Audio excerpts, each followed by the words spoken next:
রাধে শ্যাম, রাধে রাধে, জয় রাধা মদন গোপাল, শ্রী রাধা মদন গোপাল। আজ সফলা একাদশী। একাদশীতে সমস্ত ভক্তগণকে জানাই আমার ভালোবাসা। সমস্ত বৈষ্ণব সাধুগুরুকে আমার দণ্ডবত। সবাই একাদশী করছেন। আজকে সবাইকে একাদশীর কথা নিয়ে আলোচনা করি আমরা।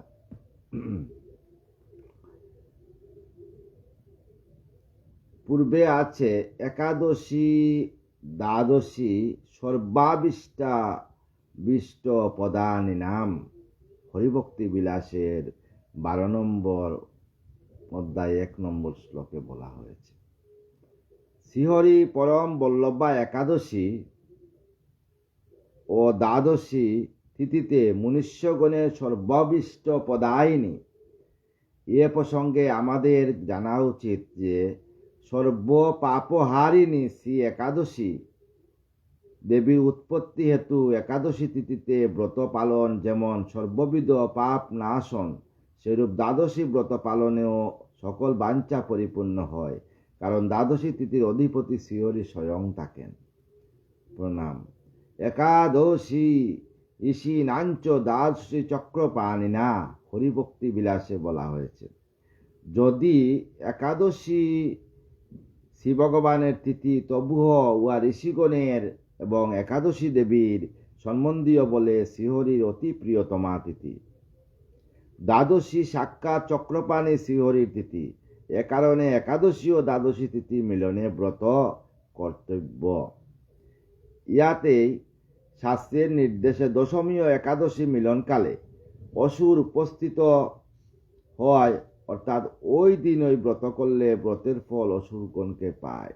আর একাদশী ও দ্বাদশীর মিলনকালে ব্রত করলে উহার ফল শ্রীহরি পেয়ে থাকেন।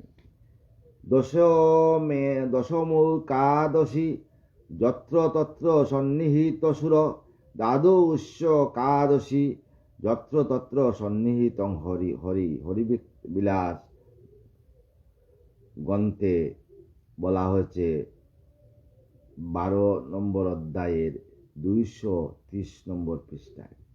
আর দ্বাদশী ব্রতের বিশেষ ফল আমরা দেখতে পাই গোপাল চম্পুতে শ্রীনন্দ মহারাজ ও যশোদা দ্বাদশী ব্রত করছিলেন বলে অনাদিরাদি গোলক বিহারী গোবিন্দ প্রভু বৃন্দাবনে যশোদা মায়ের কুলে আলো করে অবতীর্ণ হয়েছিলেন। বর্ণনাটি সংক্ষেপে এরূপ বলা হয়েছে। একদিন নন্দ মহারাজের পিতা পর্জন্য বৃদ্ধ বয়সে রাজকার্য থেকে অবসর নেবার অভিপ্রায়ে ব্রজমণ্ডলী, গোপীগণ, মধুরাধিপতি উগ্রসেন এবং নিজ পুত্রগণকে ডেকে সকলের অনুমতিক্রমে বিশেষত জ্যেষ্ঠ পুত্র উপানন্দের বিশেষ ইচ্ছায় তৃতীয় পুত্র শ্রীনন্দের কপালে রাজতিলক দিয়ে ব্রজমণ্ডলে পরিচালনার ভার দিয়েছিলেন। ব্রজের ভার নন্দের হাতে দিয়েছিলেন এবং উপানন্দের কাছ থেকে সমস্ত আজ্ঞা নিয়েই এই কথা বলছিলেন। গোপরাজ পর্জন্য এভাবে রাজকার্য হতে অবসর নিয়ে নির্জনে বনমালীর চরণ চিন্তায় ব্রজমণ্ডলস্থিত বৃন্দাবনে গমনকালে পুত্রগণকে উপদেশ দিয়েছিলেন। শুভ অশুভ কর্ম জীবের বয়ের হেতু। কৃষ্ণ ভক্তি বাদক যত শুভাশুভ কর্ম চৈচ, কেননা এতে জীবের পুনঃ পুনঃ জন্ম মৃত্যু হয়ে থাকে। হরিভক্তের শরণাপন্ন হওয়াই সর্বোত্তম ভাবে কর্তব্য, কারণ হরিভক্তের কৃপাতেই হরিচরণ আশ্রয়ের সুযোগ হয়। হরিভক্তি একমাত্র প্রার্থনার বস্তু, যেহেতু শ্রীহরি একমাত্র ভক্তিরই বশ। শ্রী হরিচরণে গতিই পরমানন্দে পরকাষ্ঠা। গোপরাজ পর্জন্যর এই উপদেশটি তার পুত্রগণ সকলেই পিতৃসম্পত্তি বলে গ্রহণ করেছিলেন। পিতার সংসার ত্যাগের পর শ্রী নন্দ রাজা হয়ে প্রজা পালনের ভার গ্রহণ করলে ব্রজবাসী সকলেই তার গুণে বশীভূত হয়ে গেলেন। সম্পত্তি সম্পূর্ণ ব্রজমণ্ডল বাসীগণ সকলেই মহা আনন্দে নিজ ধর্মরত হয়ে মহাসুখে পরমানন্দে দামে বাস করছেন। কিন্তু ব্রজবাসীগণের কোনো দুঃখ না থাকলে শ্রী নন্দরাজের 3 ভাগ বয়সেও একটি পুত্র হল না বলে তাদের বড়ই দুঃখ ছিল। নন্দ মহারাজের একটি পুত্র লাভ হোক, এ বাসনা একমাত্র অভ্যন্তরের বাসনা, সমস্ত ব্রজবাসীর বাসনা যে আমাদের নন্দ মহারাজের একটি সন্তান হোক।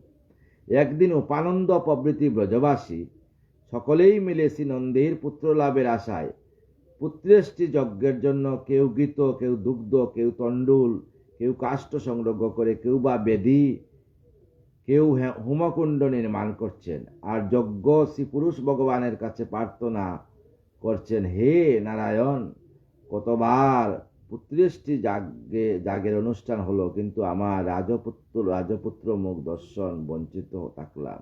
হে নারায়ণ, হে অনাদিরাদি বিষ্ণু, এবার যেন আমাদের মনোবাসনা পূর্ণ হয়। নন্দের বাড়িতে বাইরে প্রাঙ্গণে যখন পুত্রেষ্টি যাগের আয়োজন মুখরিত, তখন নন্দরাজ অন্তঃপুরে গোপনে শ্রী যশোদাকে বললেন, দেখো, আমাদের পুত্র লাভের জন্য ব্রজবাসীগণ বৃথা পুত্রেষ্টির যজ্ঞের আয়োজন করছে। শ্রী নন্দের কথা শুনে যশোদা বললেন, পতিদেব, তবে কি শাস্ত্রজ্ঞ জাগাদি অনুষ্ঠান বৃথা? শ্রী নন্দ বললেন, জাগাদি অনুষ্ঠান বৃথা নয়, তবে আমার যেরূপ পুত্র লাভের বাসনা সর্বদা হৃদয়ে অবস্থান করে, তা জাগাদি কোনো কর্ম বা অনুষ্ঠানের ফল দ্বারা করা যায় না। আমি এতদিন বলিনি, এখন তোমাকে বলি, শুনো। আমি যাকে শয়নে স্বপনে শ্মশনে দেখি, সে যে কত সুন্দর, তার তুলনা নেই। বৈকুণ্ঠ পুরন্দর নারায়ণ তার মতো সুন্দর নন। যে সৌন্দর্য আলো আমার হৃদয়ে আলোকিত করে আছে, তাকে লালনের পালনের ইচ্ছা হৃদয় যেন অধিকার করে বসে আছে। আর কি দেখি জানো? দিব্যাতি দিব্য নীলমণি সদৃশ্য শ্যামলবর্ণ একটি বালক তোমার কুলে বসে তোমার স্তনের দুধ পান করতে করতে নানা খেলা করছে। শ্রী ব্রজরাজের কথা শুনে যশোদা একবার আনন্দে আত্মরা হয়ে বললেন, ব্রজরাজ, সত্যি আমি এরূপ একটি বালকের সর্বদাই আমার কুলে দেখি, স্বপ্নেও স্তনপান করাই, কত আদর করি, কিন্তু এই স্বপ্ন তো অতি অসম্ভব বলে লজ্জা বশত কাউকে বলিনি।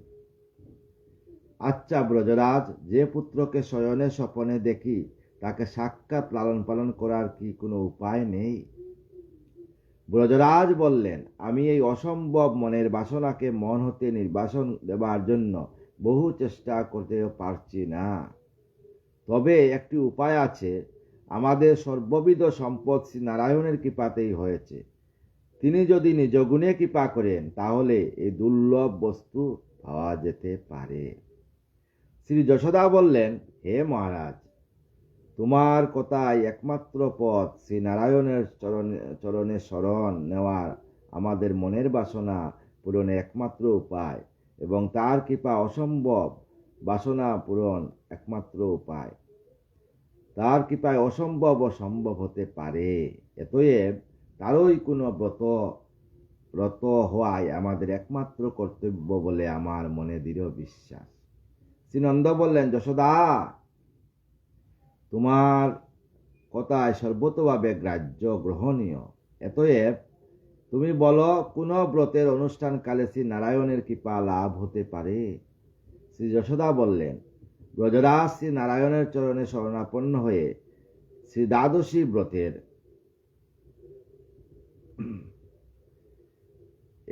স্থলে দ্বাদশী অর্থে দ্বাদশী যুক্ত একাদশী ব্রত বুঝতে হবে। অনুষ্ঠান করলে আমাদের উপর শ্রী নারায়ণের কৃপাদৃষ্টি হবে বলে আমার মনে হয়।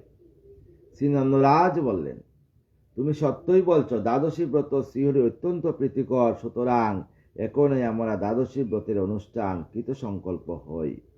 শ্রীনন্দ যশোদা দুইজনেই কায়মন বাক্যে শ্রী নারায়ণের চরণে শরণাপন্ন হয়ে তৎক্ষণাৎ যথানিয়মে 1 বৎসর ব্যাপী দ্বাদশী ব্রতের সংকল্প করেন। উভয় দ্বাদশী ব্রতে অনুষ্ঠানে সংকল্প করে স্বর্গে দুন্দুবিনাদ হলো, আর শ্রীকৃষ্ণ অবতারের বেশি বিলম্ব নেই মনে করে স্বর্গের দেবগণ আনন্দে নৃত্য করতে করতে পুষ্প বর্ষণ করতে লাগলেন। শ্রীনন্দ যশোদা যথানিয়মে হোম উপবাস, রাত্রি জাগরণ, পারণ, ব্রাহ্মণ ভোজন আদি বিবিধ অনুষ্ঠানের মাধ্যমে 1 বৎসর ব্যাপী 24টি দ্বাদশী অর্থাৎ শ্রী একাদশী ব্রতের অনুষ্ঠান করে শ্রী গোবিন্দকে পুত্ররূপে পাওয়ার যে বাসনা হয়েছিল তা সফল রূপে পূর্ণতা লাভ করেছিলেন। শ্রী নন্দ মহারাজ আজীবনে ব্রত পালন করছিলেন, তার প্রমাণ শ্রীমদ্ ভাগবতে পাওয়া যায়। একাদশ্যাং নিয়াহার সমাবেচ্ছ জনার্দন স্নাতু নন্দন চ কালিন্দ দ্বাদশ্যাং জলমা বিশদ। শাস্ত্রোক্ত বিধি অনুসারে দ্বাদশী অবশেষ থাকতেই পরদিন পালন করতে হয়। সূর্য উদয়ের পরে যেদিন স্বল্প দ্বাদশী থাকে সেই দিন মধ্যরাত্রি হতে স্নানাদি সমাপন করে পূর্বাহ্নে আহ্নিক পূজা দীক্ষিত সমাধা করে পরে পালন করতে হয়।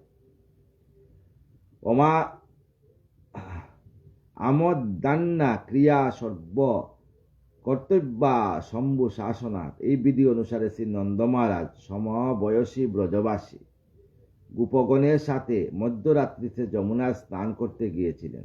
জলাধিপতি বরুণ দেবের অনুচরগণ শ্রী বৈষ্ণব বিধি না জেনে নিশীথে আসরি বেলা মনে করে নন্দ মহারাজকে বলপূর্বক শ্রী বরুণ দেবের নিকট উপস্থিত করল। বরুণ দেব শ্রী নন্দ মহারাজকে চিনতে পেরে নিজের কৃতার্থ মনে করে পূজাতি করে অতি যত্ন সহকারে নিজালয়ে রক্ষা করেন। পরে ব্রজবাসীগণের কন্দন শুনে শ্রীকৃষ্ণচন্দ্র এবং বরুণলোকে গিয়ে শ্রী বরুণ দেবের দর্শন দিয়ে কৃতার্থ করে নিজ পিতা নন্দ মহারাজকে ফিরিয়ে আনেন। পদ্মপুরাণোক্ত শ্রী একাদশী সফলা একাদশী ব্রত কথা। যুধিষ্ঠির মহারাজের প্রশ্নের উত্তরে কৃষ্ণচন্দ্র সফলা একাদশীর মাহাত্ম্য বলতে লাগলেন। নাগানাং ছ যথাশেষ পক্ষিণা পন্ন গাসন দেবানাং চ যথা বিষ্ণুদ্রি প্রধানাং যথা দ্বিজ ব্রতানাং তু যথা রাজন শ্রেষ্ঠা চৈকাদশী তিথি।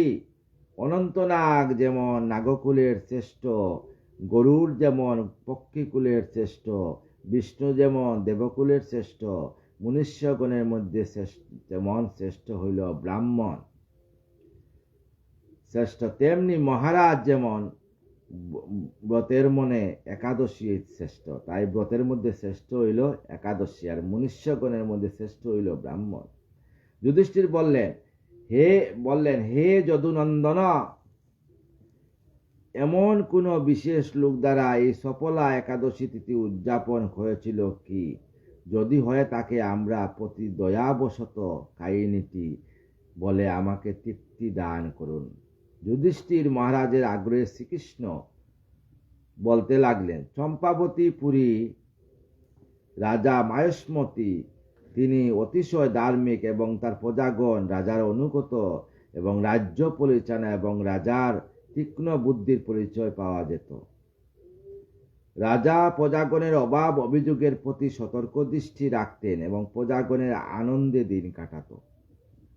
উক্ত রাজার 5টি পুত্র ছিল।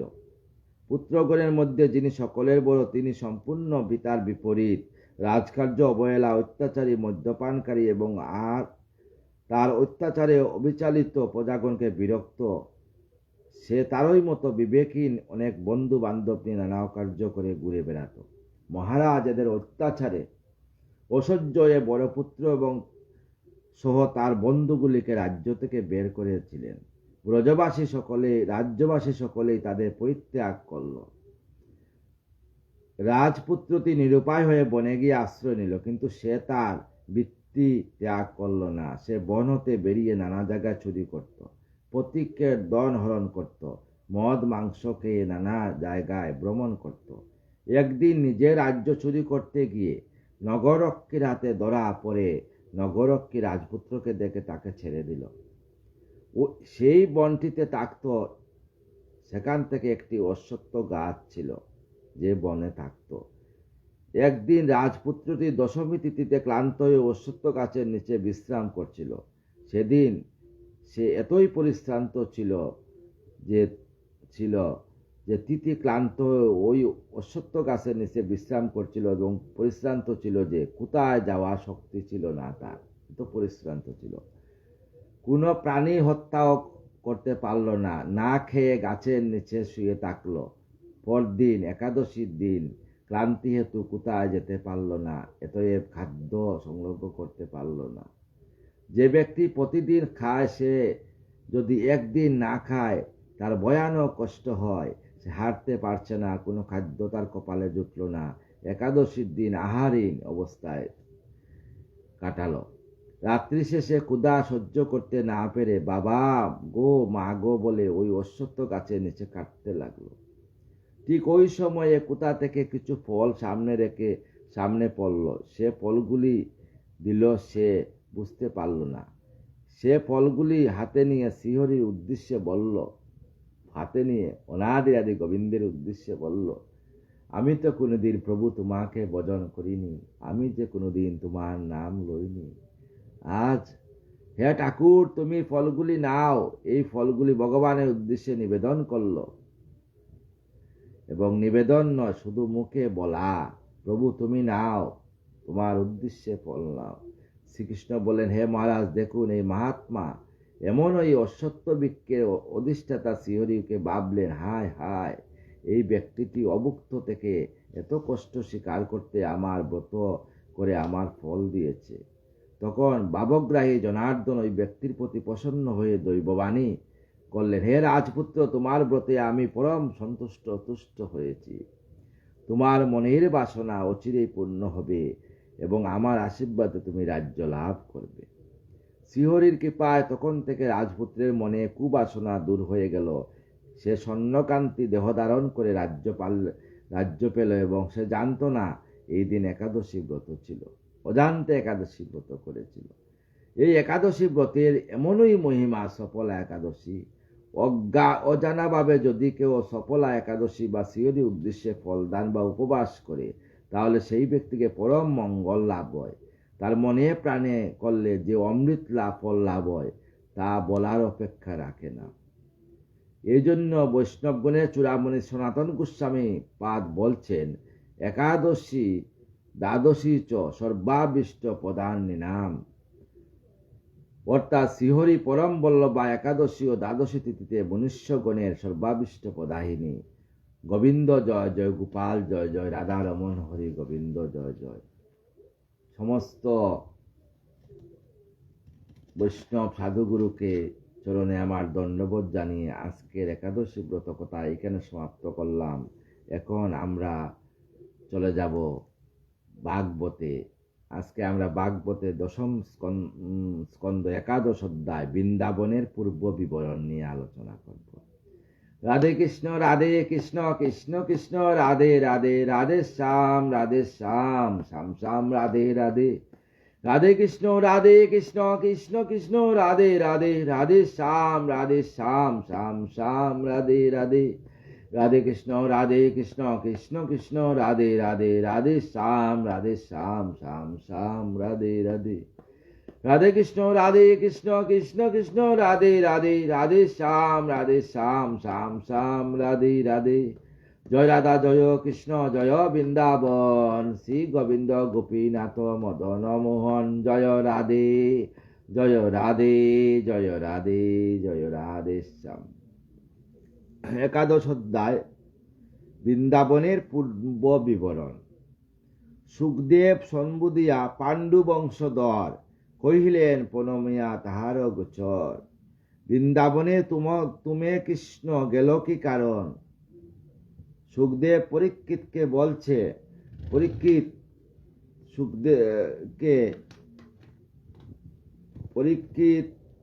সুখদেবকে বলছেন যে বৃন্দাবনে ভূমে কৃষ্ণ কি কারণে গেল গোকুল ছেড়ে? কেন বা হইল তার নাম বৃন্দাবন? কেন বৃন্দাবনের নাম কেন বৃন্দাবন হলো?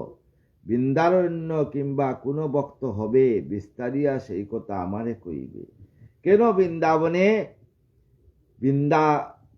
বৃন্দাবন নাম হলো? সুখদেব বলে, কই শুনো নরবর, পুণ্যকথা পুরাণের পরম সুন্দর। এই যে বৃন্দাবনের কথা, পুণ্য কথা পরম সুন্দর। যে কথা শুনলে ভক্তের মনে আনন্দ আসে। কেদার নামেতে ছিল এক নরপতি, সেখানে কেদার নামে এক নরপতি ছিল। শাস্ত্র দিল ক্ষমাশীল ধর্মবন্ত অতি। সে শাস্ত্র এবং শীল এবং ধর্ম ক্ষমাশীল ধর্মবন্ত, সে অতি নরপতি ছিল।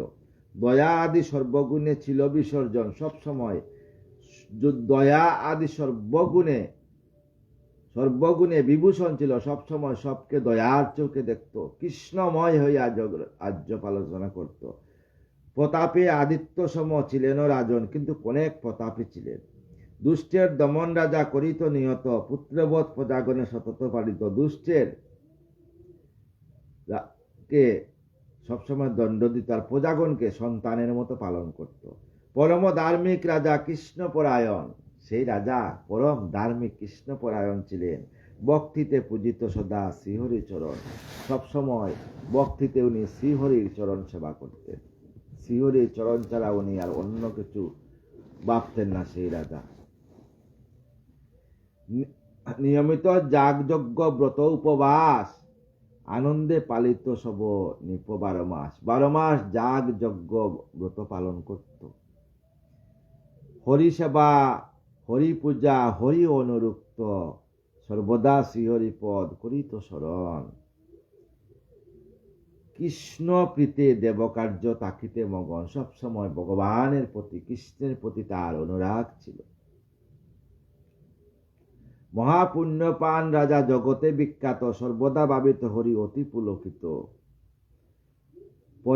পরেতে রাজার মনে বিরাগ জন্মিল, তপস্যা করিতে গুরু বনে প্রবেশিল। একদিন রাজার মনে যে গোবিন্দ তোমাকে কেন দেখছি না, তাই বনে প্রবেশ করল তপস্যা করিতে।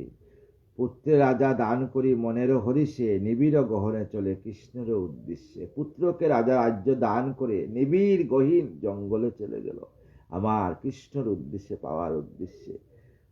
যুগ হেতু মহারণ্য প্রবেশ রাজন, গৃহের উপবতী নারী রাখিয়া তখন। গৃহের উপবতী নারী ছিল। কঠোর সাধনা কৃষ্ণ লাগিয়া করিল, বেতাহারে নিহারে হরি আরম্ভিল। কোনো আহার করল না, আহার ছাড়া হরিকে সেবা পূজা করার জন্য সব সময় ব্যস্ত ছিল। ফল আহারে জলাহারে সেবে হরিপদ, ফল আর জল খেয়ে দিন কাটাইত। পাইত শ্রী হরিপদ না ভাবে আপদ। এইরূপে বহুকাল তপ আচরণ, অনেক বছর তপ আচরণ করল। ঊর্ধ্বপদে হেঁটো মুখে নিশা জাগরণ, ঊর্ধ্বে পাও দিয়ে নিচে মাথা দিয়ে হাঁটত। প্রভু তবু পাওয়া যায় না। গ্রীষ্ম বর্ষা আদি সম বর্ষাকাল সর্বকাল, একান্তে ভাবে হরি সেই মহিপাল। একান্তে শ্রী হরির ইচ্ছায় ভাবত, গ্রীষ্ম বর্ষা সব হরির ইচ্ছায় হয়। এই মতো বহুকাল তপ আচরণ, তুষ্ট হয়ে হরি তবে দিল দর্শন। তাই তপ আচরণে হরি আসিয়া দর্শন দিলেন। আনন্দে কৃষ্ণের রূপ ভূপতি নেহালে, শ্রীহরি রাজায়ে তবু মৃদুবাসে বলে। প্রভু মৃদুবাসে রাজাকে বললেন, বড় মাগ মহারাজ তব অভিমত, যা চাও তা দিতে আছি যে সন্মত। তুমি যা চাও তা তোমাকে দেব। নরপতির ইষ্টমতি কহিল তখন, দেহ মুক্তিপদ এ জগত জীবন। এই দেহ এক মুক্তিপদ, জগের জীবন, আর কিছু চাই না। অন্য কোনো বর মাওয়া প্রয়োজন নাই, আমার কোনো অন্য বর নেই, আমার দেহের মুক্তির বর চাই। মুক্তিপদ বিনা অন্য বর নাহি চাই। শুনি বাণী চক্রপাণি তাহার কহিল, কৃপা করি কৃপাময় গোলকে রইল। সেই বনে সেই ক্ষণে মরণ তাহার, হইল পরম তীর্থ নামেই কেদার। সেই বনে কিন্তু মৃত্যু হইল, নাম হইল কেদার। বহু পুণ্য তীর্থ সেই হয় অবনীতে, জীবগণ পায় মুখ্য তাহার স্পর্শেতে। কেদার রাজার কন্যা বৃন্দা নামে সতী, সেই রাজার কন্যা ছিলেন বৃন্দা নামে সতী। লক্ষ্মী বংশে জন্ম তার, শুন মহিষ্মতি। ধন্যবতী মহাসতী জগতে বিখ্যাত, শ্রীহরি চরণ সতী সতত সেবিত। সবসময় গোবিন্দের চরণ সেবা করত সেই বৃন্দা। পরম যোগিনী কন্যা যুগ অনুষ্ঠানে তপস্বিনী ছিল কন্যায় এ ভবনে। তপস্বিনী এই ভুবনের মধ্যে সবচেয়ে বড় তপস্বিনী ছিলেন।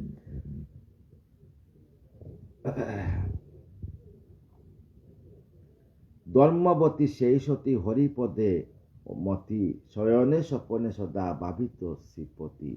শয়নে স্বপনে সবসময় অনাদিরাদি গোবিন্দের কথা ভাবতেন। হরিপদে ধ্যানেরত ছিল পুলকিত, পূজিত শ্রীকৃষ্ণের পদ ভক্তির সহিত সবসময় গোবিন্দের পদ ভাবনা নিয়ে থাকতেন। একদিন মহারাজ সুনবিবরণ দৈবত দুর্বাসা মুনি তথা আগমন। সেদিন সেখানে দুর্বাসা মুনির আগমন হইল। দয়া করি মুনি তারে কৃষ্ণ মন্ত্র দিল। মন্ত্র পয়ে বৃন্দা তবে কাননে প্রবেশিল। দয়া করি তার কর্ণে কৃষ্ণ মন্ত্র দিল দুর্বাসা মুনি, আর মন্ত্র পয়ে বৃন্দা তবে কাননে প্রবেশ করল। গৃহ তেজি গৃহ গুরু বনে প্রবেশেন তখন, তপস্যা করেন কত কৃষ্ণেরও কারণ। অনাদিরাদি গোবিন্দের জন্য বৃন্দা তপস্যা করতেন। অনেক কঠোর করি প্রভু আরম্ভিল। অনেক কঠোর তপস্যা করলেন প্রভুকে পাওয়ার জন্য।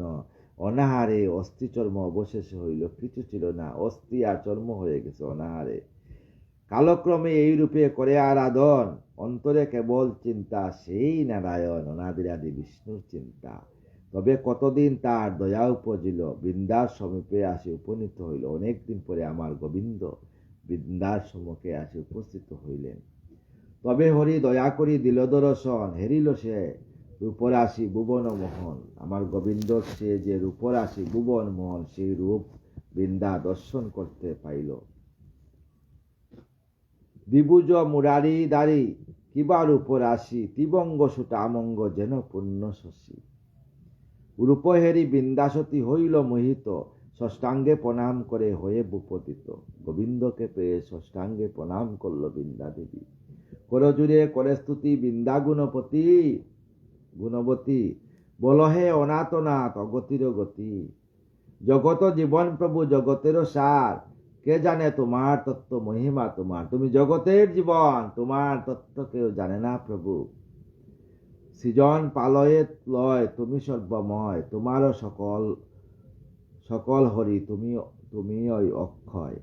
অবলা রমণী আমি কি করিব অতি স্তুতি, না জানি ভজনানাথ আমি অন্ধমতি। আমি কিছু জানি না, আমি ভজন জানি না প্রভু, শুধু তোমার চরণে আমার অল্প মতি আছে, আর কিছু আমি জানি না। কইল তখন হরি বৃন্দার বচনে, তখন গোবিন্দ বৃন্দার বচনে বললেন, মনমত মাগবর যাহা লয় মনে। যাহা তোমার মনে লয় বৃন্দা, তুমি সেই বর মাগো। ইচ্ছা মতো ল বর, না হবে অবহেলা, না অন্যতা হবে, ইচ্ছা মতো বলল। উঠোদনি ল বর, শুনো মম কথা, গোবিন্দ বললেন। করজুড়ে করি সতী মৃদুভাবে কন, দয়া করি শুনো দেব দাসীর বচন। হে অনাদিরাদি গোবিন্দ, দয়া করি আমার এই দাসীর বচন শুনেন তুমি। অন্য বড় নাই ইচ্ছা শুনো দয়াময়, তব পথে মতি যেন চিরকাল রয়। আমি কিছু চাই না, চিরকাল যাতে তোমার চরণে আমার মতি থাকে প্রভু।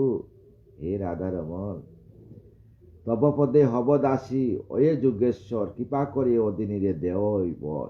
যাতে তোমার চরণের দাসী, এই বর কৃপা করে দাও। মনের বাসনা এই আমারও নিয়ত, তব পাদ পদ্ম যেন হেরি অবরিত, এই আমার মনের বাসনা। সন্তুষ্ট হইল হরি সতীর বচনে, তখন আমার গোবিন্দ সেই বৃন্দার বচনে সন্তুষ্ট হইলেন। দয়াময় তারে মুক্তি কইল তৎক্ষণে, তখন মুক্তি দিলেন। গুলকে লইল তারে মুক্তিপদ দিয়া, তখন গুলকে নিয়া গেলেন। রহিল কেদার সুতা কিঙ্করী হইয়া, সেখানে কিঙ্করী হইলেন। শুনো রাজা পরীক্ষিত পূর্ব বিবরণ, বৃন্দার তপস্যা স্থান এই বৃন্দাবন। এই বৃন্দাবন আর সেই বৃন্দাবন, বৃন্দার তপস্যা স্থান। বৃন্দা নামে বৃন্দাবন যে নাম হইল, জনার্দন সেই স্থানের লীলা প্রকাশিল। অনাদিরাদি গোবিন্দ সেই স্থানে লীলা প্রকাশ করলেন। শুনো কই মহারাজ বাক্য সুধাময়, এবার সুখদেব বললেন পরীক্ষিতকে, জগতের সার হরি, জগত আশ্রয়, একমাত্র জগতের আশ্রয় হইল অনাদির আদি গোবিন্দ। জগতের মধ্যে এই বৃন্দারণ্য বন, এহেন পবিত্র ভূমি নহের দর্শন। এই যে জগতের মধ্যে শ্রেষ্ঠ ভূমি হইল বৃন্দাবন, এহেন পবিত্র ভূমি নহে দর্শন। যেই নর একমাত্র দর্শন করে প্রভুর কৃপায় তার গোলক নগরে, যে একবার বৃন্দাবন দর্শন করবে অনাদির আদি গোবিন্দের কৃপায় তার গোলক দামে জায়গা হবে। রাধে শ্যাম, রাধে রাধে। অশেষ পাপের পাপী এই মূরমতি, বৃন্দাবন দামে যদি করে সেই গতি। বিষম পাতক হয়ে হয়েছে উদ্ধার, তার প্রতি সমনে নাই অন্ধকার। বিষম পাতক হইল বৃন্দাবনে যদি একবার যায় সে উদ্ধার হবে। সুবোধ রচিল গীত ভাগবত সার, শ্রবণে পবিত্র হয় পাপী দুরাচার। এটা শ্রবণ করলে পাপী দুরাচার পবিত্র হয়ে যায়। গোপগণের বৃন্দাবনের বাস বিবরণ সম্বন্ধে আলোচনা করি। সুখ কহে নরপতি, শুন করি স্থিরমতি, হরিগুণ জগতের সার। শ্রবণে পাপের কয়, জীব মুক্ত পদ পায়, ভাগবত বাক্য সুধাকার। গুলুকনি বাসী যত, সবে মিছিল নিদ্রাগত। গুলকনি বাসী যত, সবে ছিল নিদ্রাগত। প্রভাতে উঠিল সর্বজন, দেখে পুরী মনোহর। অট্টালিকা কি সুন্দর, বিস্ময়ে হইল মগন। গৃহ আদি স্বর্ণময়, হেরি সবয়ে সবিষয়। মানসেতে চিন্তার উদয়, হরি গো হরি, মানসেতে চিন্তার উদয়। সুদীর্ঘ প্রাচীর তাই, সুচিত্র বিচিত্র যায়। যুক্তি করে যত গুপচয়, বলে কি আর চৌর্য হরি। নিশা যুগেই পুরী, বল যে কেবা করিল নির্মাণ। রূপিয়াছে বৃক্ষগণ, ফলে ফুলে সুশোভন। রূপিয়াছে বৃক্ষগণ, ফলে ফুলে সুশোভন। এবা কোন বিধির বিধান, ফল বৃক্ষে পুষ্প কত। হইয়াছে প্রপুষ্টিত, পাখি কুল করে মিষ্টি বর।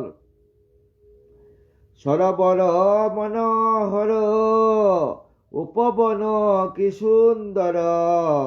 জলকেরে জলচর সব, অদ্ভুত কি দৃশ্য হয়। কিছু নাই বলা যায়, কেউ প্রকাশ করিল এ মায়া।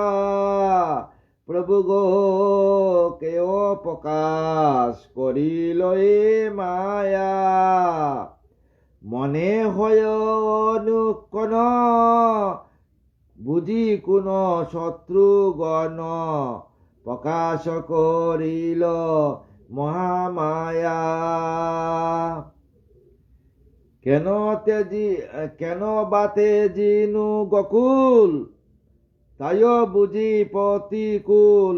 বসুমতী হইল একন, জ্ঞান হয় মায়াপুরী। রচিল চাতুরি করি, বদিবারে সবার জীবন। একই হল পরমাদ, কিসা দেহে ন বিষাদ। ভাবিয়ানা পাইও কোন সন্দেহ, বুঝি মিলি দৈত্যগণ। করে এ পুরী রচন, গোপকুলে করিবারে বন্দী। একই দৈব বিড়ম্বনা, অঘটনে ঘটে নানা, মহাময় এ পুরী নিশ্চয়। কেহ বলে তা কি হয়, যাহা কবু হবার নয়, অসম্ভব কথা সমুদয়।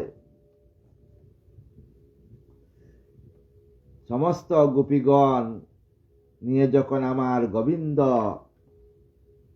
কৃষ্ণ, রামকৃষ্ণ মানে বলরাম কৃষ্ণকে কি নন্দ যশোদা উপানন্দ যখন গোকুলে চলে আসে, তখন গোকুলে তৃণ ছিল, আর কিছু ছিল না। অশ্বত্থ বটের গাছে সবাই আছেন। যখন সবাই পরিশ্রান্ত হয়ে যখন ঘুমিয়ে পড়ছেন, তখন রাত্র প্রভাত হইল। গোকুলে বৃন্দাবনে দেখেন সোনার পুরী হয়ে গেল, ইমারত প্রাসাদ হয়ে গেল। তখন গোপীরা ভাবতে লাগলো, বলল, প্রভু গো, কে করছে? বোধহয় কোনো দৈত্য এই বৃন্দাবন স্থাপন করছে। কে করেছে? তাইলে আমাদের আশাই কি ভুল হইল? এবার কি আমাদের প্রাণ যাবে বৃন্দাবনে আসে? রাধারানীর কি লীলা! বুঝি কি গ্রহ ঘটিল, কেন বায়ে মন হলো, এ মায়াউ বুঝি আউটা বার। গোপীরা কাঁদতে লাগলো, বলল, এ মায়া বুঝিয়া উঠাবার, মনোহর এই পুরী, মহামায়া সব হেরি, মায়া বিনা সাধ্য আছে কার। এই যে পুরী, মায়াময় পুরী, এটা মহামায়া, ভগবতী দুর্গার ইচ্ছা ছাড়া আর কার ইচ্ছা?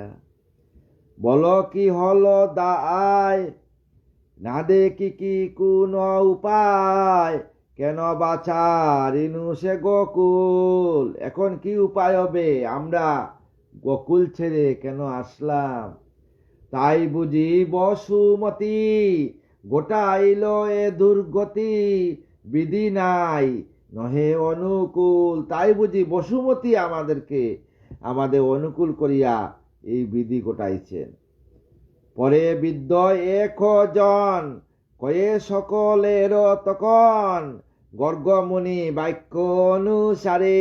তখন এক বৃদ্ধ সকলকে বলছেন গর্গমুনি যে বাক্য অনুসারে, শুনো বাক্য সকলেতে, এ পুরী নির্মাণ হতে, ভয় কিছু না কর অন্তরে। তোমরা গোপীগণ শুনো, এই যে পুরী নির্মাণ হয়েছে, তাতে ভয় করিও না। গর্গমুনির বাক্য অনুসারে অনাদি আদি গোবিন্দ এই ব্রজ বৃন্দাবন দাম রচনা করছে। কৃষ্ণ ইচ্ছায় মত এই পুরী স্বর্ণময়, তার মতে কিনা হতে পারে। কৃষ্ণ ইচ্ছায় এই পুরী স্বর্ণময় হয়েছে, তার মতে সবকিছু হয়। যিনি সর্বমূলাধার, ব্রহ্মাণ্ড স্বেচ্ছায় যার, তার ইচ্ছায় সব চরাচরে। যিনি ব্রহ্মাণ্ড মূলাধার, তার ইচ্ছায় সবকিছু হয়। বিশ্ব আদি ভূমণ্ডল, কানন পর্বত জল, স্বর্গমত্ত পাতাল ভুবনে সখিরে। স্বর্গমত্ত পাতাল ভুবনে সকল ইচ্ছায় তার, সেই হরি সর্বাদার। তার ইচ্ছা যেন সব মনে, সকলই তার ইচ্ছা। তাই তোমরা তার ইচ্ছা যেন ভয় পেও না সখীরা। সখীরে, হরি এসব খেলা, ঈশ্বরের এই লীলা, তার ইচ্ছা হয় আবির্ভূত। সখীরে, ঈশ্বরের ইচ্ছা এইটা বৃন্দাবন ধাম স্থাপন হয়েছে, এটা কেউ করে নাই। এই বিশ্ব যাতে পালন, সেই দেব জনার্দন, যার ইচ্ছা হয় তিরোহিত। এই বিশ্ব যার পালন, যার ইচ্ছায় জনার্দন, তার ইচ্ছায় বৃন্দাবন পুরী স্থাপন হয়েছে। সখীরে, সখীরে, মায়াতে মনুষ্যরূপ, দরিয়াসে বিশ্বভূপ, লীলা হেতু প্রকাশ হইল। সখীরে, সখী, মায়াতে মনুষ্যরূপ, এই পৃথিবীর বা রক্ষার জন্য মনুষ্য রূপে জন্মগ্রহণ করছেন আমার বিষ্ণু। যারে বাবি অনুকন ব্রহ্মাদি পঞ্চানন সেই দেব এ পুরী করিল। সকিরে, যারে বাবি আমরা অনুকন ব্রহ্মা আদি পঞ্চানন মানে শিব, সেই পুরী নির্মাণ করিল। রাধে গো রাধে। এই পুরী আশ্চর্য নয়, যার লোমকূপ নয়, অসংখ্য ব্রহ্মাণ্ড নিয়োজিত। সকিরে সখী, অসম্ভব ব্রহ্মাণ্ড নিয়োজিত। সেই গুপ বেশধারী অবনীতে অবতরী, সেই গুপ বেশধরী অবনীতে অবতরী, মিছে কেন হতেছ চিন্তিত। সকিরে সখী, তোমরা মিছায় কেন চিন্তিত হয়েছ? এই রূপে পরস্পরে বলা বলি সব করে, পুরী সবে করে নিরক্ষণ। এইভাবে সখীরা বৃন্দাবনে সমস্ত পুরীকে নিরক্ষণ করতেছে। কেউ তো নাই, খালি বৃন্দাবন দাম। এত সুন্দর পুরী স্থাপনা হয়েছে। দেবপুরী মনোহর রচিত তাই সুন্দর, নির্দিষ্ট সে নামের অক্ষর। সকিরে সখী, দেবপুরী মনোহর রচিত তাই সুন্দর, নির্দিষ্ট যে নামের অক্ষর। সকিরে, দেখিল যে দ্বার ওপরে বিয়ত স্বর্ণ অক্ষরে, নাম রয়েছে কুদিত। সকিরে, প্রত্যেকটা দ্বারের উপরে বৃহৎ উপারে কৃষ্ণ কৃষ্ণ লেখা আছে। সকিরে, সবে আনন্দ অন্তরে। সকিরে, আনন্দ অন্তরে, সবে আনন্দ অন্তরে, নিজ নাম অনুসারে, যার পুরী সময় বিহিত। প্রত্যেক পুরীতে প্রত্যেক সখীদের নাম আছে, যার যে নাম অনুসারে সমস্ত সখীরা সেই গৃহে প্রবেশ করল। উপানন্দ আর আনন্দ করিয়া সবে আনন্দ, উপানন্দ আর আনন্দ করিয়া সবে আনন্দ, লয়ে যায় নিজ সঙ্গীগণ। সকিরে, নিয়ে যায় সব সঙ্গীগণ, মহা আনন্দিত সব গৃহে প্রবেশিল তবে, বিধিমত দিন শুভক্ষণ। সেই বিধি শুভক্ষণ অনুসারে বিধিমতে নন্দ উপানন্দ সবাই আপন আপন গৃহে প্রবেশ করলেন। সকিরে, কলসিত হয়ে তাই সবে নিজ গৃহে যায়, নিজ স্থানে সকলেতে গেল। সকিরে, নিজ স্থানে সব চলে গেল, নিজ নিজ গৃহে সখীরা প্রবেশ করলো। প্রত্যেক সখীতে গৃহে নাম আছে, এটা নন্দধাম উপানন্দ ধাম, আপন আপন গৃহে সবাই প্রবেশ করলো।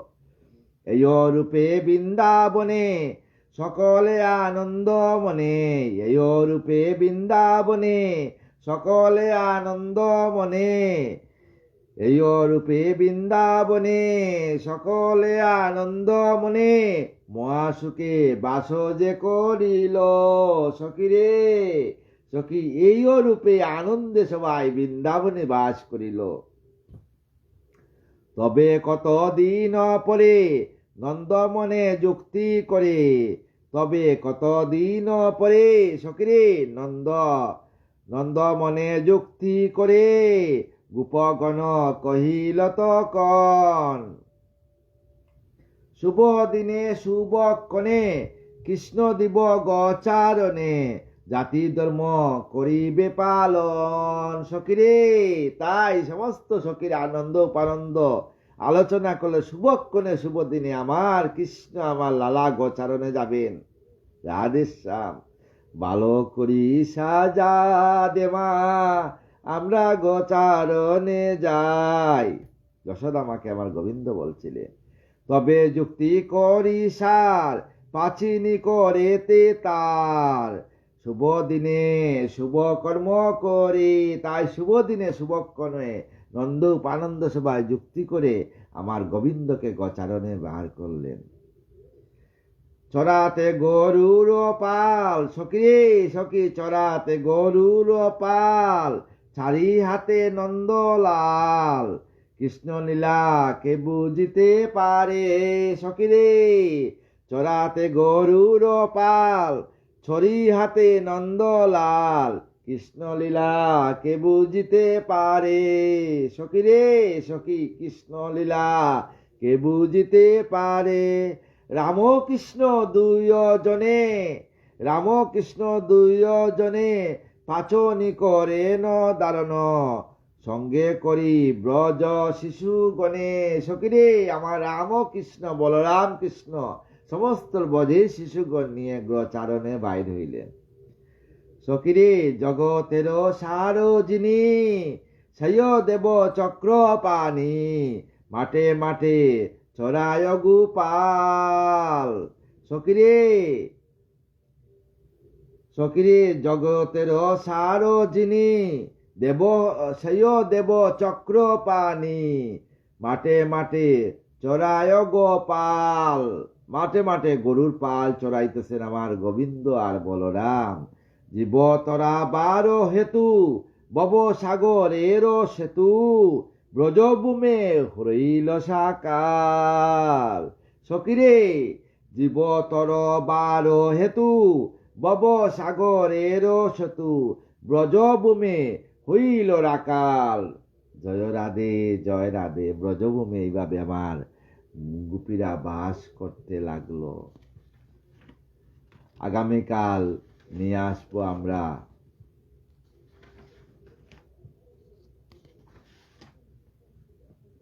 বৃত্রাসুরের উদ্ধার কথা এবং বকাসুর বধ, বিশাল বড় উপাখ্যান, সমস্ত ভাগবত আমার গোবিন্দের দেহ, যেই করে ভাগবত তাকে সেই করে বৃন্দাবন। তাই সবাই সখীভাবে আমার গোবিন্দকে সেবা করবে, অনাদি আদি গোবিন্দ তাতে আনন্দ লাভ করবে। রাধে শ্যাম, রাধে রাধে। জয় রাধে জয় কৃষ্ণ জয় বৃন্দাবন, শ্রী গোবিন্দ গোপীনাথ মদন মোহন। জয় রাধে জয় কৃষ্ণ জয় বৃন্দাবন, শ্রী গোবিন্দ গোপীনাথ মদন মোহন। জয় রাধে জয় রাধে জয় রাধে জয় রাধে শ্যাম।